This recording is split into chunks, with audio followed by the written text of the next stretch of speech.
This is Democracy Watch. So, Mark, we have a major Supreme Court case being heard this week that will have the monumental impact on our legal system's ability to deter another January 6th insurrection from taking place. Talk about the case that the Supreme Court is hearing right now. So this is an enormous case, and I don't know why this one fell under the radar screen, because this case is every bit as big as the Colorado case that the Supreme Court decided, and really as big as the immunity case that is going to be argued in a few weeks. At issue here is whether or not the obstruction of an official proceeding statute that Congress passed in the early 2000s, whether it can be applied to the events of January 6th. And we're talking about more than 50 criminal defendants have already been indicted or convicted under this provision. And among those who are indicted under this provision right now is one Donald Trump. So this is a big case that could have huge implications for the ability to prosecute the January 6th insurrectionists, and also a big deal for Donald Trump's own indictment. Okay, so what would happen to all of the convicted or even incarcerated insurrectionists if the Supreme Court overturned those charges? Like, in other words, what would be the practical effect of a possible Supreme Court decision to overturn this? Yeah, so it would be enormous. For many of the people who have been indicted or convicted, this was the lead count. In other words, this was the most serious charge. They may have been charged with, disorderly conduct. They may have been charged with, illegally entering a public building. They may have even been charged with assault. But this particular charge, this obstruction of an official proceeding charge, is a felony punishable by up to 20 years in prison. So this was the lead charge for many, many of these people. And if this got overturned, it could overturn convictions. It could certainly do away with indictments and restructure the sentences for a number of people, and some people may walk free. For Donald Trump, it won't mean walking free, right? He is charged with a series of very serious charges. So this would lead to the dismissal or the recrafting of a couple of counts of his indictment, but he would still face very serious charges. But let's be clear. If the Supreme Court were to narrowly construe this against its plain meaning, no doubt Donald Trump and his supporters would claim vindication. Right. So in the world of politics, look no further than who filed amicus briefs in this case. Tom Cotton filed an amicus brief on the side of protesters and against the police who were assaulted.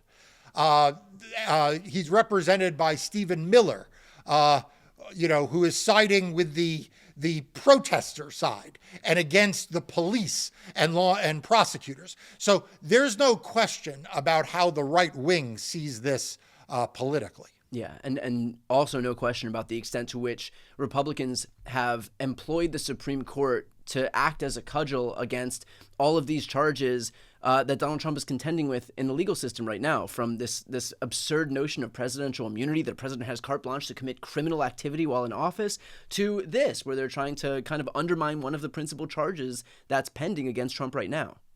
Yeah, and so, this is one of the things I wrote about after the argument for democracy docket. You cannot disconnect this case and the decision of the U.S. Supreme Court to hear this case from those other cases. Like I said, it's sort of nestled temporally between them, but you need to think about all three of these cases together. Why? Well, the first one, the Colorado case, the Supreme Court took the case, decided it on an expedited schedule for the purpose of vindicating Donald Trump before the Colorado election. This case, there was no circuit split. There was really no split among the D.C. judges who are hearing these January 6 cases. The conservatives and the liberal judges all agreed, essentially, that this statute applied. Other circuits agreed this statute applies. So the Supreme Court had to decide to hear this case of this one guy, Fisher, to decide this question that otherwise, was not calling out for a resolution. Right. And then finally, you have the Trump immunity case, where again, the DC Circuit resolved this question. This trial should be going forward. The Supreme Court took the case very slowly, didn't rush to take the case, and then scheduled the argument relatively slowly.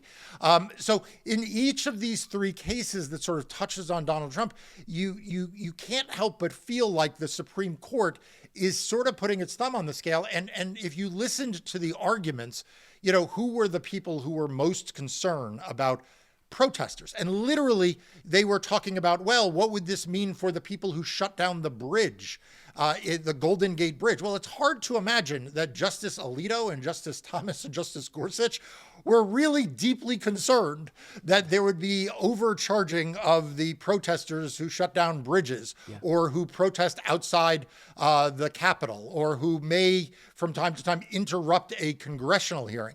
But, when you listen to the argument, you were left thinking, wow, all of these deep civil libertarians concerned with protester rights on the court.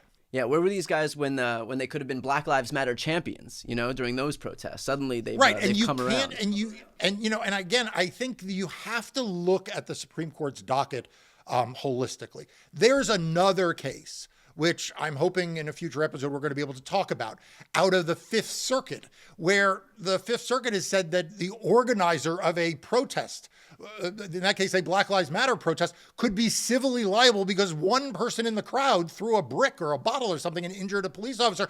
And that case, the Supreme Court didn't disturb, right? That case, the conservatives didn't take to vindicate the right of protesters and the First Amendment. So it does feel, when you look at all of these together, and this case in particular, it's hard to square how much interest they have in this case, the conservative justices have in this case, relative to others. And you'd mentioned how major the implications of this case are going to be, and that you're following along with everything in Democracy Docket. So for those watching right now, if you want to be able to follow along, Democracy Docket is an amazing resource that I use on a daily basis. It doesn't cost anything to sign up. If you want to sign up, the link is right here on the screen, and it's also on the post description of this video. Marc, do you believe that the insurrectionists who are facing charges brought by these prosecutors were correctly charged then? Was there a different statute, for example, that prosecutors should or could have brought? They were absolutely correctly charged. I mean, look, you can have a debate, and I would be the first one to say that Congress has over-criminalized a lot of activity, right? You could have a debate about whether or not there should be a 20-year maximum felony penalty for corruptly, which is the first word, right? You have to do it intentionally corruptly, for corruptly obstructing an official proceeding, right? You could have a question of whether or not that statute should have been put in the books or shouldn't have, but it is on the books, and it has been used by federal prosecutors to penalize people who corruptly obstruct official proceedings. All of a sudden now, and the federal courts, like I said, have unanimously held that that's what the statute says, and that's what it means. All of a sudden now that it is being used against a guy who is accused of assaulting a police officer in the Capitol, charging at a line of police officers. Now that it's being used against him, all of a sudden the Supreme Court is like, wait a second. This statute, if left really broadly, could apply to a lot of people. Yeah. And 20 years seems like a really long time. Yeah, it could apply to conservatives. God forbid. We can't possibly have that. Right. But I don't think there's any question that the statute applies. And frankly, I think that if you listen to the argument, the Solicitor General made a pretty good point of saying, look, yes, it's a 20-year maximum, but most of these people are getting between a year and 18 months. We are not overcharging. We are not seeking crazy sentences. So I do think that it's properly applied to this circumstance. There's no question it was an official proceeding, the counting of the ballots, the electoral college ballots, and there's no question that this was an effort to obstruct it. So yeah, I think it was properly charged. Let's finish off with this. Marc, why do you think that conservatives right now are so intent on freeing and providing support to these January 6th insurrectionists? Because in the immediate aftermath of the attack on the Capitol on January 6th. It seemed like there was a bipartisan consensus that attempting to violently overturn an election was a bad thing and that attacking law enforcement was wrong. Now, Republicans across the entire spectrum are kind of embracing these violent criminals. Yeah, I think this is such a smart point and such a smart question on your part. Look, Donald Trump made a pivot to turn the January 6th insurrectionists into heroes. Then he made a further pivot to turn the January 6th insurrectionists into, in his word, hostages, a disgusting way to describe the people who stormed the Capitol and committed violence against the Capitol Police.